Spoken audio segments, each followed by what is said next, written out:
It's a tiny state with big ambitions. Once a colonial backwater, now a global financial center. From third world to first in just one generation. Finally, all that hard work is paying off.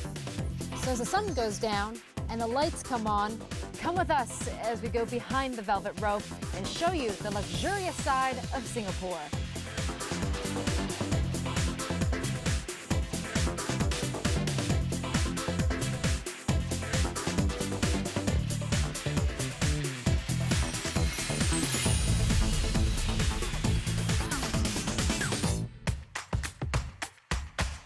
Welcome to Singapore, Miss Lee. Thank you.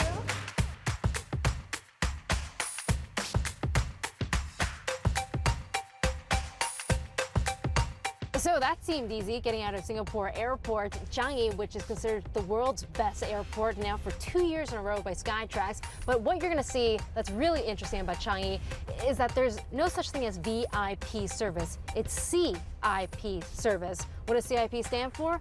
Commercially important people. Who are they? Well, that includes someone like David Beckham or Texan Shinawat that we saw hanging out at the lounge today. But also, it's for average folks like you and me. And so we're heading on the tarmac now to show you the elite terminal service at CIP.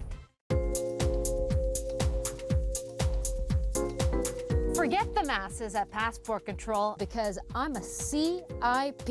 And that means no lines at immigration, no scramble at the baggage carousel. Instead, it's the bar, food, art, and ambiance. But when you are not just any CIP, you also get the suite. Make yourself comfortable, make it feel at home. So that's right, with your own butler, champagne, canapes, and all that was required of me was to sit back, glass of bubbly in hand, and just wait for someone to fetch my bag for me. Well, that and pay around $1,400. So there you go, door-to-door service at Singapore Changi Airport. So that is what you call CIP. Okay, so the bags are packed and we're off to the hotel.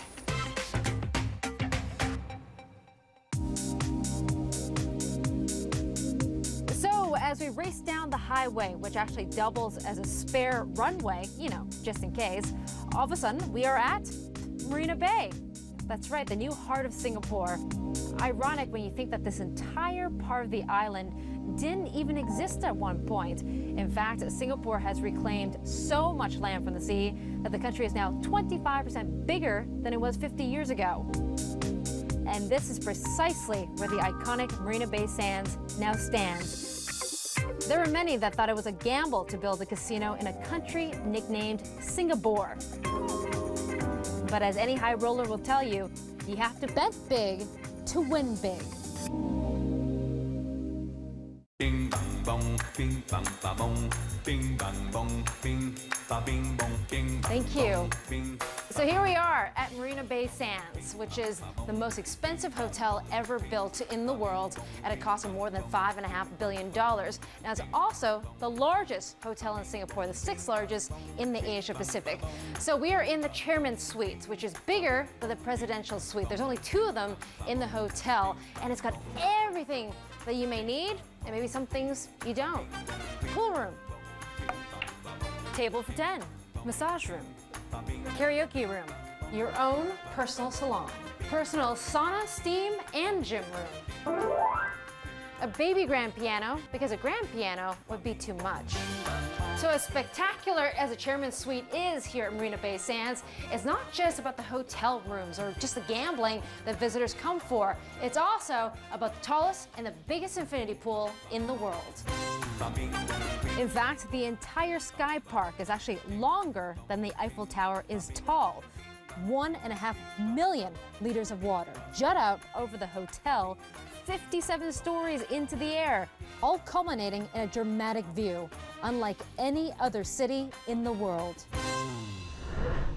So as you see behind us, Marina Bay Sands' hotel pool is phenomenally popular. It's also a piece, yes, of the hotel, but also a piece of the Singapore skyline icon here in the city. But let's talk about what else is on offer in Singapore. And joining us now, we have Lux City Guides, Liz Westleby with us.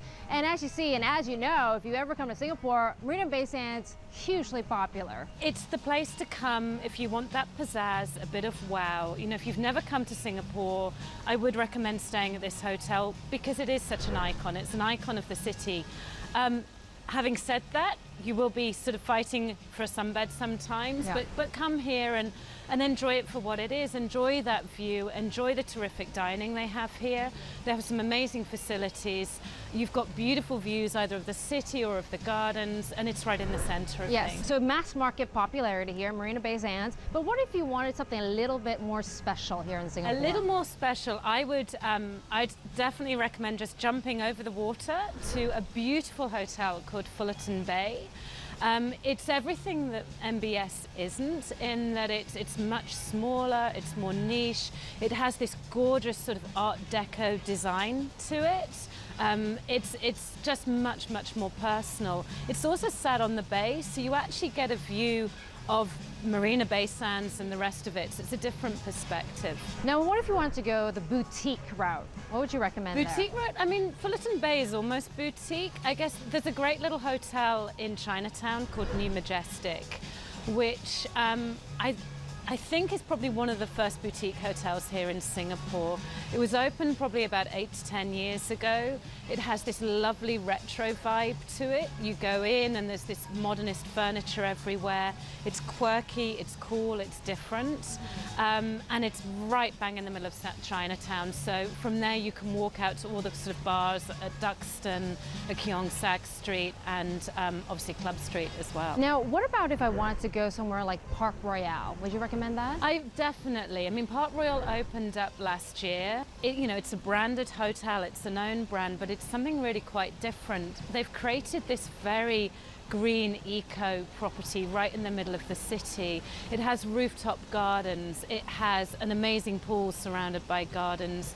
You just drive past and the architecture is such that you want to reach out and touch it. It's got this tactile ability to it. It's something really quite different. This is where I really wanted to bring you because I think of all the hotels in Singapore, this is probably the most sophisticated, the most gorgeous. It's on Sentosa. It's a real retreat experience. You've got this beautiful colonial building, which then leads through to a much more modern wing, which was designed by Norman Foster. So you've got the combination of the two.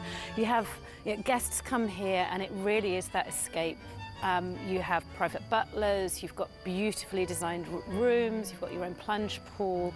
It's the ultimate in all the hotels. It kind of looks like the colonial Raffles Hotel that is downtown. That wasn't part of your hotel recommendations. No, Raffles is an interesting one. You're right, it is very similar. It's got that colonial style. I think as a guest at Raffles, you have a very wonderful experience. There's a private wing, which is for guests only. No one else can go in. However, there's the other side of Raffles that attracts a very sort of mass market tourist crowd. You do get the tourist buses coming by, dropping off people. And so I think for the more discerning traveler who is wanting something special, Raffles probably wouldn't offer it.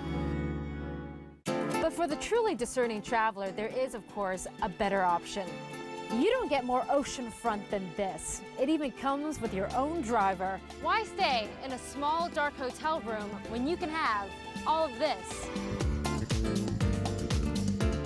And talk about a room with a view.